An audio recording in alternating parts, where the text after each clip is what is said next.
नमस्कार विद्यार्थ्यांनो, माझे नाव माधुरी राजभर आहे। मी तुम्हाला हिंदी हा विषय शिकवणार आहे। आज विद्यालय तुमचे स्वागत करत आहे। आज जो आपल्या समोर धडा आलेला आहे त्याचं नाव काय आहे? अनेकार्थी शब्द। काय आहे तिचं नाव? अनेकार्थी शब्द आहे आणि हा धडाचा हा पहिला सीझन आहे। तर चला बघूया या सीझन मध्ये आपण काय पाहणार किंवा काय करणार आहे। तर चला बघून घ्या। बघा इथे अनेकार्थी शब्द काय दिलेले आहे? अनेकार्थी शब्द दिलेले आहे। तर अनेकार्थी शब्द यांची परिभाषा आता आपण पाहणार आहे। तर चला बघून घ्या।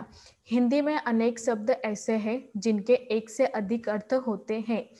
इनके अनेकार्थी शब्द कहा जाता है। जैसे दंड शब्द, इसका अर्थ दंडा और दूसरा अर्थ है सजा भी है।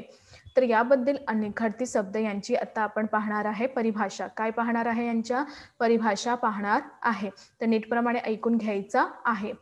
हिंदी में अनेक शब्द ऐसे हैं। हिंदीतून अनेक शब्द असे आहेत ज्यांचा एक ते अधिक अर्थ होऊन जात आहे। इन्हें अनेकार्थी शब्द कहा जाता है। यांना अनेकार्थी शब्द आपण बोलू शकतो। जसे दंड शब्दाचा अर्थ होणार दंडा। जसं दंड शब्दाचा यांचा अर्थ होणार दंडा आणि दुसरा अर्थ सजा भी होणार आहे आणि दुसरा अर्थ काय होणार आहे? सजा भी होणार आहे। तर याबद्दल अजून काय आहे बघून घ्यायचं आहे।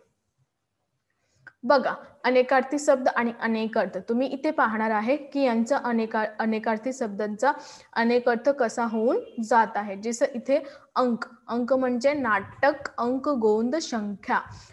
जसं इथे अनेकार्थी शब्द बद्दल बघा अंक, तर अनेक अर्थ म्हणजे काय होणार? नाटक का अंक आणि गोंद संख्या। नाटक यांचा अंक आणि गोंद संख्या। दुसरा अक्षर ब्रह्मा अ से अ तक सभी वर्ण। ब्रह्मा अ ते अ तक सगळं वर्ण। अविनाशी अपरिवर्तनशील। अविनाशी आणि अपरिवर्तनशील। अंग देह, उपाय, भाग, अव्यय, गुण, वस्तू। नीटप्रमाणे ऐकून घ्या। अंगचा काय होणार? देह, उपाय, भाग, अव्यय, गुण, वस्तू। कळलं की नाही? हो। अंबरचं काय होणार? वस्त्र, आकाश, शून्य। काय होणार? वस्त्र, आकाश, शून्य। आणि इथे अधरचं काय होणार? नीचे का ओठ, निराधार। अधरचं काय होणार? खालतीचा ओठ आणि निराधार। ईश्वर, स्वामी, भगवान, अमीर। ईश्वरचा काय होणार? स्वामी, भगवान, अमीर। तर याप्रमाणे अनेकार्थक शब्दाचा अर्थ अनेक अर्थ असा होऊन जात आहे। कळलं की नाही? लवकर सांगा। हो। तर अजून काय आहे बघून घ्यायचं आहे। आता आपण इथे पाहणार आहे काही शब्द जे तुम्हाला इथे दिलेले आहे। तर नीटप्रमाणे ऐकून घ्यायचा आहे। बघा अंबर, आकाश, वस्त्र। अंबरचं काय होणार? आकाश आणि वस्त्र।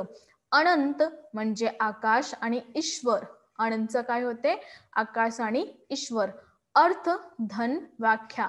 अर्थचं काय होणार? धन आणि व्याख्या। कळलं की नाही? हो।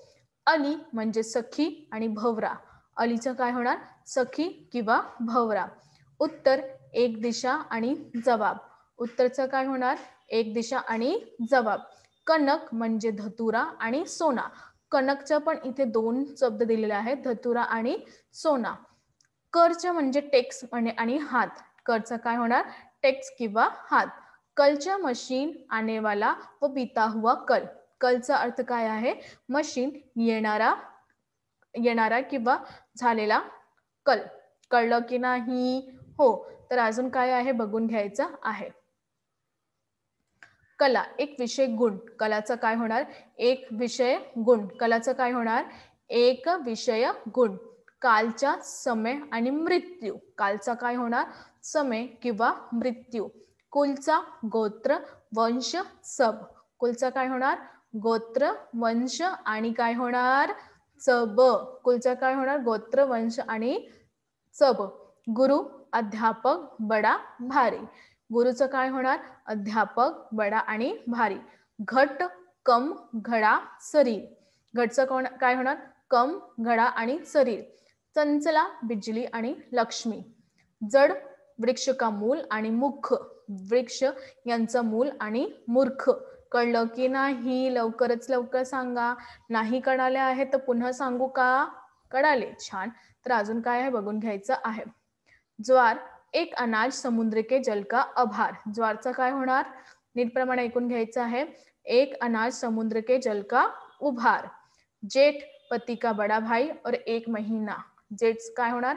पतीचा मोठा भाऊ आणि एक महिना. तीर म्हणजे बाण आणि इथे किनारा दिलेले आहे. दल म्हणजे समूह आणि इथे पक्ष. पट म्हणजे किवाड आणि इथे पडदा आणि इथे वस्त्र.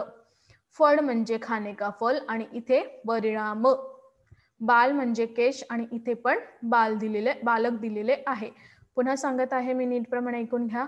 बाल म्हणजे केश आणि इथे बालक दिलेले आहेत. कळलं की नाही? लवकरच लवकर सांगा. हो. तर अजून काय आहे बघून घ्यायचं आहे. भेद म्हणजे प्रकार आणि इथे रहस्य दिलेले आहे. भेदचं काय होणार? प्रकार आणि इथे रहस्य दिलेले आहे. पूर्व पहिले एक दिशा का नाम. पूर्व काय आहे? पहिले आणि इथे एक दिशाचा नाव. नाग म्हणजे साप आणि इथे हत्ती. नाग म्हणजे काय? साप आणि इथे काय दिलेला? हत्ती. वार म्हणजे दिन आणि इथे आक्रमण. वार म्हणजे काय आहे? दिन आणि इथे आक्रमण दिलेले आहे. विधी म्हणजे तरीका आणि इथे ब्रह्मा. विधी म्हणजे काय? तरीका आणि इथे ब्रह्मा. सुमन म्हणजे फूल आणि इथे अच्छा आणि इथे मन. सुमन म्हणजे फूल आणि इथे अच्छा आणि इथे मन. सीना म्हणजे सिलाई, काम आणि छाती. सिला म्हणजे काय? सिलाई आणि काम आणि छाती. हार म्हणजे पराजय आणि इथे माला. तर तुम्ही बघितलं इथे आपल्याला एक शब्दाच्या किती शब्द भेटत आहे आणि या भेटत शब्दाच्यात आपल्याला किती प्रयोग करायचा आहे की आपल्याला जाणून पाहिजे की एका जे शब्द आहे त्यांचं कसं प्रमाणे अनेक अर्थक शब्द भेटून जाणार आहे किंवा भेटलेले आहेत. कळलं? हो. तर आज आम्ही काय शिकलो? आज आम्ही शिकलो की कशाप्रमाणे हा जे एकच शब्द आहे त्यांचे अनाखार्थी शब्द कशाप्रमाणे होऊन जात आहे. त्यांची परिभाषा पाहिली आणि त्यांचा अर्थ पण आपण बघितले.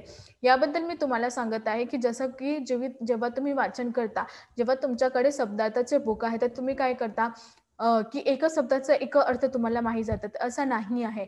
एकच शब्दाचा अनेक शब्द आपल्याला भेटत जाणार आहे आणि या शब्दाचा आपल्याला वापर कुठे कुठे करायचा आहे हे आपल्याला, जसे तुम्ही लिहिताना प्रश्नाचं उत्तर तुम्ही लिहिताना कसं करता की लिहून स्वमत जेव्हा लिहिता तर त्यांचे तुम्ही मार्ग शोधून घ्या. जसं तुम्हाला रास्त्यावर काय आलेलं आहे तर रास्त्यावर तुम्ही त्याच्याबद्दल पथावर कोणी आलेला आहे किंवा मार्गावर कोणी आलेला आहे हे पण लिहू शकता, कारण की त्यांचा अर्थ एकच आहे. तर याप्रमाणे काय होणार की तुमच्या जे उत्तर आहे ते वाढून जाणार आहे. तर याप्रमाणे मी तुम्हाला सांगत आहे की जे एका अर्थाचं अनेक अर्थ आपण इथे पाहिलेले आहे तर सगळं तुम्ही व्यवस्थित नीटप्रमाणे ऐकून घ्यायचं आहे. जिथे जिथे तुम्हाला असं वाटते की या प्रकाराचा या अर्थाचा आपल्याला अजून अर्थ भेटून आहे किंवा भेटलेले आहेत तर त्यांचा पण तुम्ही मार्ग शोधून करायचा आहे. कळलं की नाही? हो. धन्यवाद.